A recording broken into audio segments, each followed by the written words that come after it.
Welcome to Truth Behind History. Today we are diving into mercantilism versus free trade, the clash between state-controlled commerce and the idea that societies get richer when people are allowed to trade freely. Here is what you will get in this video. We are going to step into the world where kings, ministers, and empires treated money like a weapon, where trade was not just business but national strategy, where colonies were designed like economic machines, and where one thinker helped flip the entire story by asking a simple question: what if wealth is not gold in a vault, but productivity in a society? So let's begin where the mental world begins, because before you can understand mercantilism, you have to understand why it felt reasonable. Picture Europe in the late medieval and early modern period. This is not a comfortable, stable world. It is a world of frequent wars, fragile governments, and constant fiscal anxiety. States are trying to survive and compete, and survival costs money. Armies cost money, navies cost money, fortifications cost money. And if you are a ruler in this era, you do not get to fund all of that with a nice modern income tax system and a stable bond market that investors trust. You rely on patchy taxes, loans from powerful financiers, and sometimes, frankly, desperate improvisation. That context matters because it shapes how people think. If your state treasury feels like it could collapse at any moment, then the economy stops looking like a web of voluntary exchange and starts looking like a battlefield of resources. Scarcity is not an abstract idea, it is daily reality. Bad harvests can mean hunger. Trade disruptions can mean shortages. War can destroy years of growth overnight. So it makes sense that many leaders and thinkers saw wealth as something finite, something you had to secure and defend. This is where the zero-sum mindset shows up. If one kingdom is getting richer, it must be getting richer at your expense. If your rival is pulling in gold and silver, that feels like they're gaining the ability to hire soldiers, buy weapons, and finance wars. In other words, money is not just money, it is power. Now add another crucial detail: what counts as money in this period? We are talking about a world where coinage and bullion are central, where gold and silver have a kind of psychological and political gravity. If you have more precious metals, you can pay troops, purchase supplies, settle international obligations, and signal strength. So rulers begin to think in a very specific way. How do we keep the precious metals flowing in and stop them from flowing out? How do we build a system that keeps our rivals dependent and ourselves supplied? And notice what just happened. Economic questions become political questions. Trade becomes a tool of statecraft. Markets become something to be managed in the name of national security. If you want a modern analogy, imagine every country treating trade the way they treat military logistics during wartime. Not because they hate commerce, but because they believe commerce determines survival. And once that belief takes hold, you can almost predict what comes next. The system that emerges is not random. It is the logical response of anxious states in a competitive, unstable world. So as we move forward, keep this frame in your mind: mercantilism is not just greed or ignorance.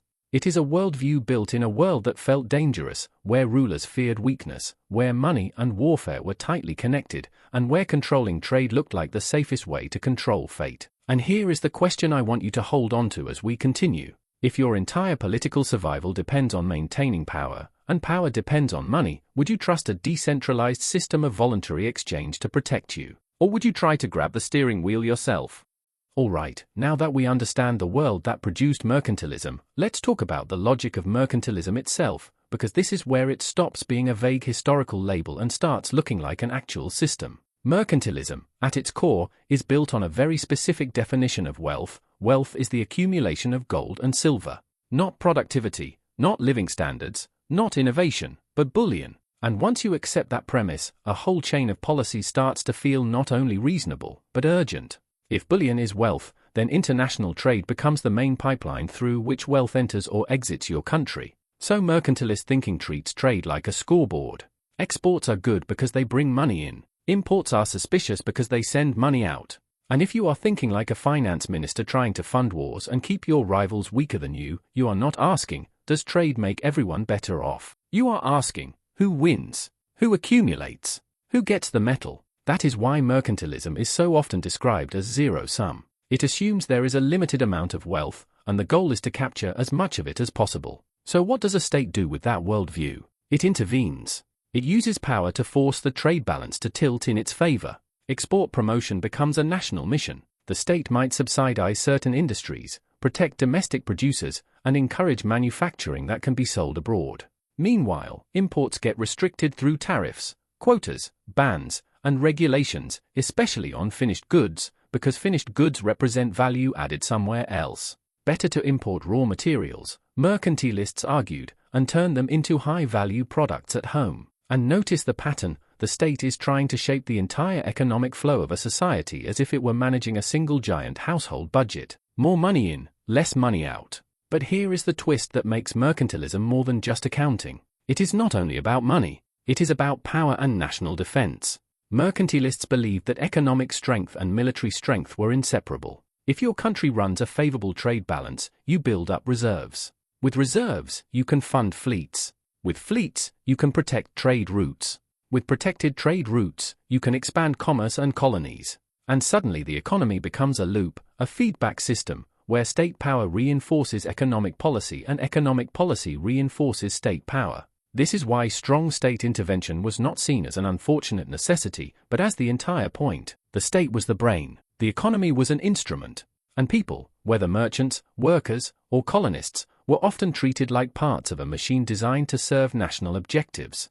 Now, I want you to feel how compelling this can sound if you live in a world of rivals and war. Imagine you are a minister and someone says, "We should allow more imports because consumers like them." And you reply, "Are you crazy? That means our money leaves, their money comes in, their shipyards grow, their cannons get built, and in 10 years we are begging for mercy." That is the mercantilist fear in its most concentrated form. Trade is not primarily cooperation. Trade is conflict by other means. So mercantilism builds a toolkit: tariffs to block foreign competition, navigation laws to control shipping, monopoly charters to direct commerce, industrial policy to build strategic industries, sometimes even direct regulation of prices and wages. All of it flows from the same mental model: the state must manage trade to secure national strength, because the world is dangerous and wealth is power. But here is a question worth pausing on. If you design a system where the goal is national gain, not individual gain, and where the state is constantly steering commerce, what kinds of incentives do you create? Who gets rewarded? Who gets to lobby for protection? Who gets punished? And what happens when the official rules collide with the reality that people will still find ways to buy, sell, and move goods even when the state says no? Keep that question in your pocket, because once you build a system around control, it does not just change trade flows. It changes behavior. Now let's scale this system up, because mercantilism does not stay neatly inside national borders. It explodes outward, and that explosion is empire. Once a state believes that wealth comes from controlling trade flows, the next logical step is to control entire regions that can be plugged into that system. This is where colonies enter the story, not as distant cultural projects, but as economic tools. Under mercantilist thinking, colonies exist to serve the mother country. They supply raw materials that the home economy needs, and they consume finished goods produced by domestic industries. And crucially, they are not supposed to trade freely with anyone else. A colony that trades independently breaks the entire logic of the system, because it allows wealth to leak outside the carefully constructed trade funnel. So mercantilist empires build rules that feel very modern in their precision. Colonies can export only certain goods, often at fixed prices.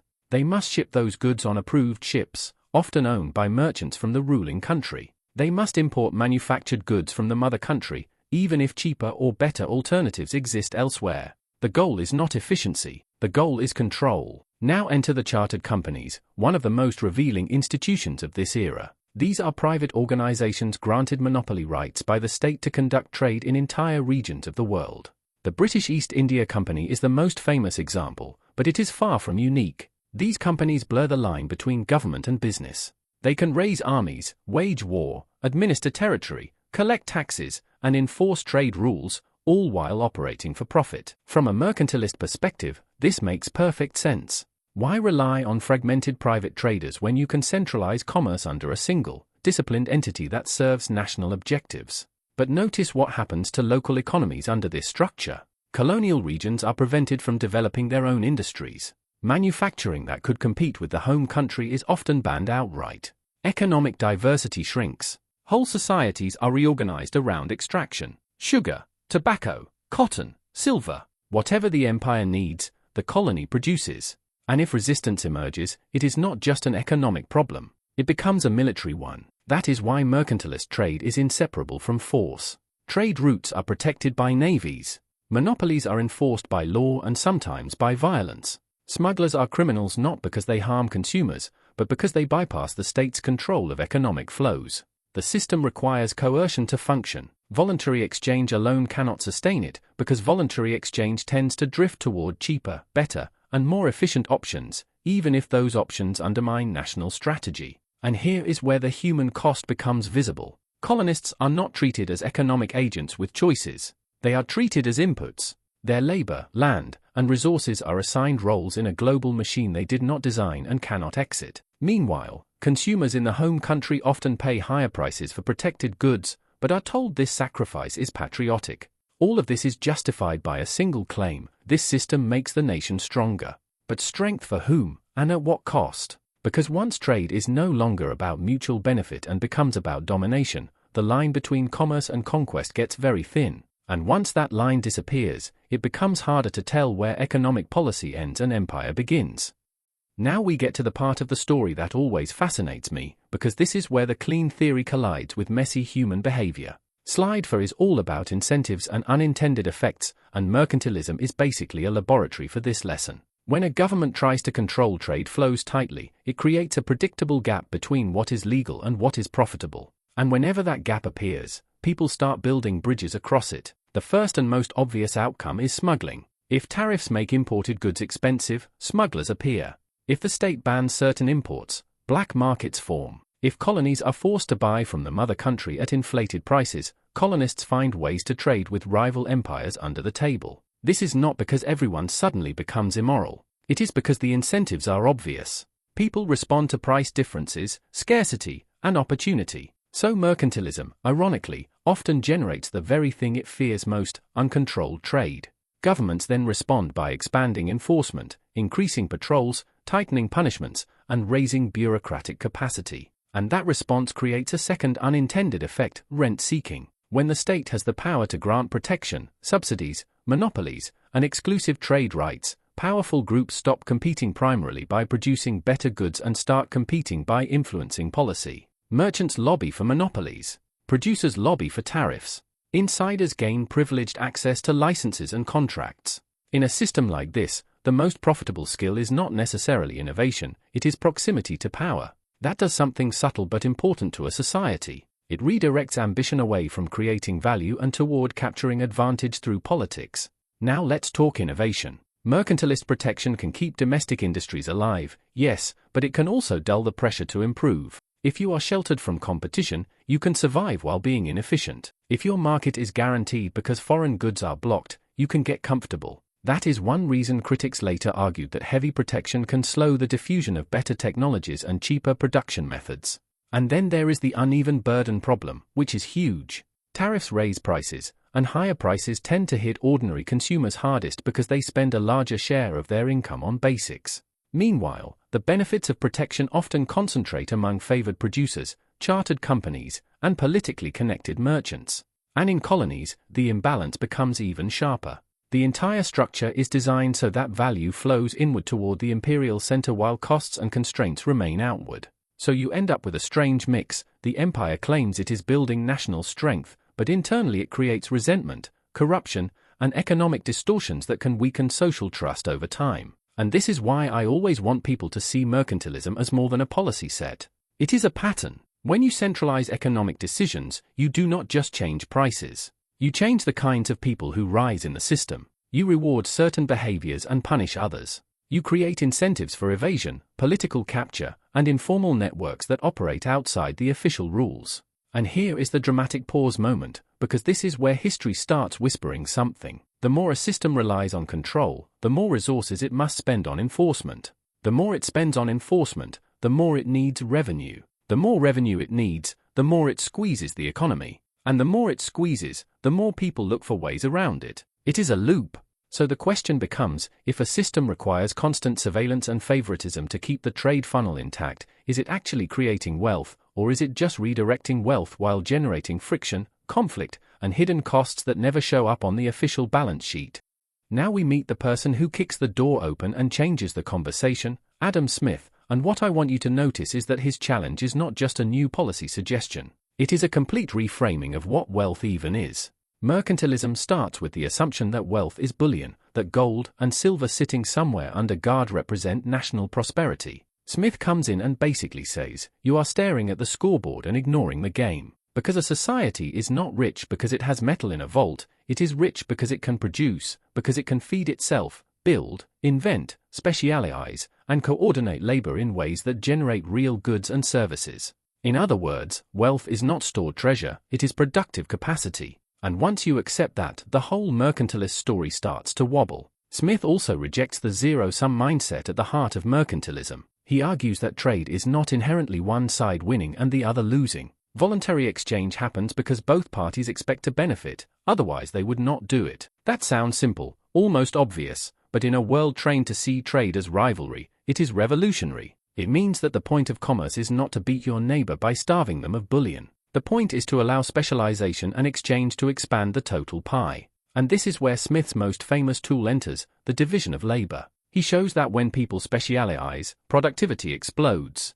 Instead of each person doing everything poorly, individuals focus on what they do best, and then trade for the rest. That creates efficiency, innovation, and rising output. The implication is quietly radical. The engine of wealth is not the state's ability to command trade routes. It is the ability of ordinary people, through countless small decisions, to coordinate and specialize.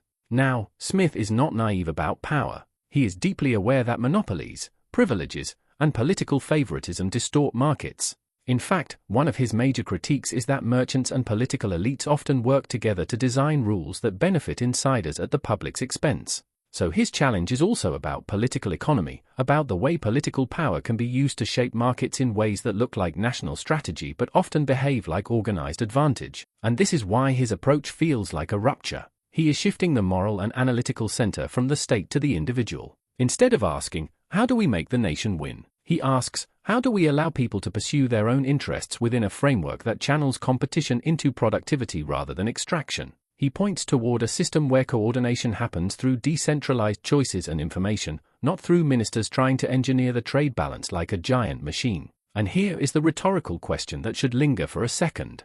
If wealth is really productivity, not bullion, then what happens when a government builds an entire system around restricting trade to hoard money? Could it be that in trying to secure wealth, it accidentally throttles the very process that creates it? That is the tension Smith exposes, and once you see it, mercantilism stops looking like protection and starts looking like a kind of expensive misunderstanding about what prosperity actually is.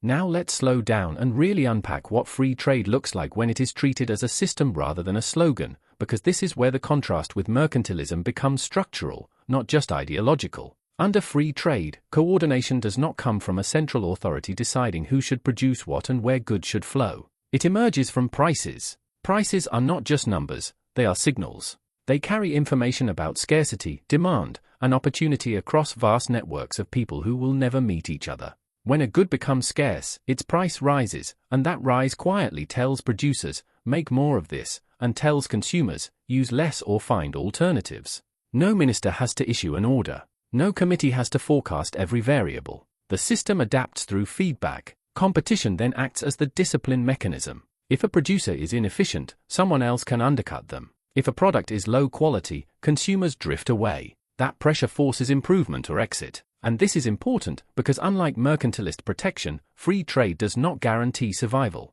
It rewards responsiveness. It rewards learning. It punishes stagnation. Now, think about how different that incentive structure is. Instead of lobbying the state for protection, firms have to focus on serving consumers. Instead of aligning production with political goals, producers align with demand. Trade, in this framework, is not about extracting advantage from rivals. It is about expanding opportunities for specialization. When regions focus on what they do relatively well and trade for the rest, total output rises. Wealth is not transferred, it is created. And because decisions are decentralized, the system can handle complexity far better than any central planner could.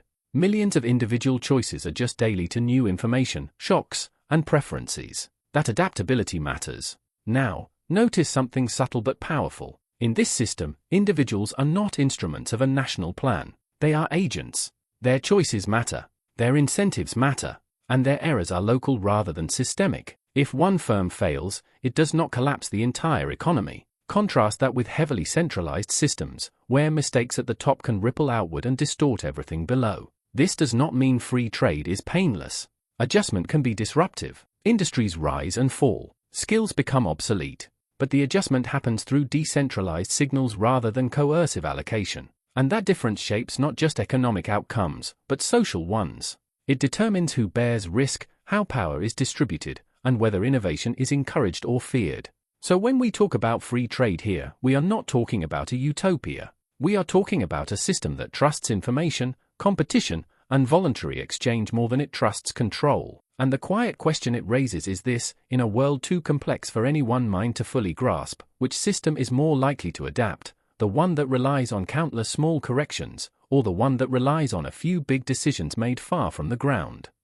Now let's ground all of this in historical evidence, because ideas only matter insofar as they play out in the real world, and this slide is about comparing outcomes rather than arguing theory. One of the most cited examples is Britain itself, which spent centuries operating under mercantilist assumptions and then, gradually and often reluctantly, moved away from them. A key moment comes with the repeal of the Corn Laws in the mid-19th century. These laws were tariffs on imported grain designed to protect domestic landowners by keeping food prices high. On paper, they supported a powerful interest group and aligned with older protectionist logic. In practice, they raised the cost of living for ordinary people and distorted the economy. When the laws were repealed, something interesting happened. Food prices fell, real wages rose, and industrial cities became more sustainable because workers could afford to live and eat. This was not an abstract victory for free trade. It was a measurable shift in everyday life. More broadly, regions and periods that reduced trade barriers tended to adapt more quickly to shocks, whether technological change or supply disruptions. Competition forced firms to improve or exit, which sounds harsh, but over time it reallocated resources toward more productive uses. Meanwhile, the legacy of mercantilist colonial structures proved stubborn and damaging. Economies designed around extraction and restriction struggled to diversify even after formal empire ended. Institutions built to serve distant rulers did not easily transform into systems that served local populations. The pattern that emerges is not that free trade magically solves everything, but that systems emphasizing openness and flexibility tend to generate broader gains, while systems built around control and protection often leave behind rigidities that are hard to escape. And this is where history quietly pushes back against simple narratives. Prosperity does not appear where trade is most tightly managed. It appears where people are allowed to respond, adjust, and coordinate across borders with fewer barriers standing in the way.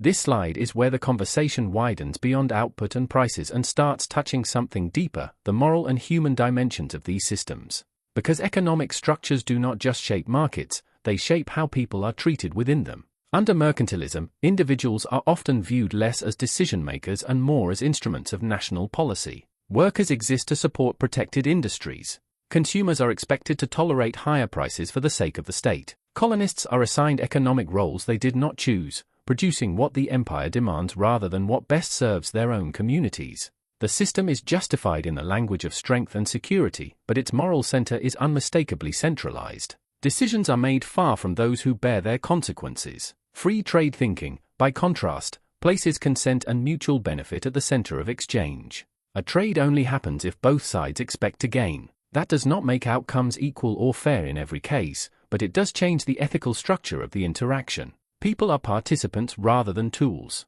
And when gains are earned through voluntary exchange rather than political privilege, the distribution of power shifts. Centralized systems tend to concentrate benefits while dispersing costs. Decentralized systems tend to disperse both gains and risks. This is why debates about trade are never just technical. They are arguments about how much control one group should have over the lives and choices of others. When a state claims the authority to decide what can be bought, sold, or produced in the name of national interest, it is also deciding whose interests matter most. History does not shout this lesson. It shows it quietly, through patterns of who prospered, who paid, and who was allowed to choose. Now we step back and look for the recurring patterns, because once you see mercantilism and free trade as systems, you start noticing the same tensions repeating across time in different costumes. One lesson is that central planning struggles with complexity. Economies are not simple machines where someone can pull a lever and predict the exact outcome. They are living networks of incentives, information, and adaptation. When policies try to direct outcomes from the top, they often run into knowledge problems, meaning planners cannot fully know local conditions, future preferences, or the countless trade-offs happening inside millions of daily decisions. That does not mean policy never works. It means policy often produces side effects because the system is too complicated to control cleanly. Another pattern is that trade restrictions tend to protect specific producers while spreading costs across the public. That is why protectionist policies persist politically, because the benefits are concentrated and visible, while the costs are dispersed and harder to notice. And when you restrict competition, you also risk encouraging complacency, because pressure to innovate weakens when rivals are blocked. Meanwhile, freer systems often correlate with adaptability and resilience, not because they eliminate hardship, but because they allow constant adjustment through decentralized feedback. The deeper theme running under all of this is the tension between control and cooperation. Mercantilism leans toward control, using policy to steer trade in the name of national strength. Free trade leans toward cooperation, using exchange to expand wealth through specialization. History suggests that the more a system depends on coercive control to function, the more it must fight human behavior, because people naturally seek opportunity, react to price signals, and build informal channels when official ones are blocked. And that is the uncomfortable but useful takeaway here. Systems do not just create outcomes, they create patterns of incentives, and incentives, over time, create the society you end up living in. As we wrap this up, I want to leave you not with a verdict, but with a set of reflections that history itself seems to offer when we look carefully. Again and again, we see that when power over trade increases, power over people tends to follow. Decisions about what can be bought, sold, or produced are never neutral, because they shape who gets to choose and who must comply. Mercantilism promised strength through control, and in some moments it delivered short-term advantages, but it also left behind rigid systems, distorted incentives, and deep inequalities that outlasted the empires themselves. Free trade did not eliminate conflict or hardship, but it reframed economic life around cooperation rather than domination, around permissionless exchange rather than enforced direction. And the tension between these two approaches has never disappeared. It resurfaces whenever societies face fear, competition, or uncertainty. The real question history keeps asking us is not which system sounds better in theory, but which one aligns more closely with how humans actually behave when they are allowed to choose. If you enjoyed this kind of thoughtful, story-driven history, make sure to like the video, subscribe to the channel, and leave a comment with your thoughts or questions. And if this made you curious to explore more about how economic systems shape the world we live in, check out the other videos here on Truth Behind History.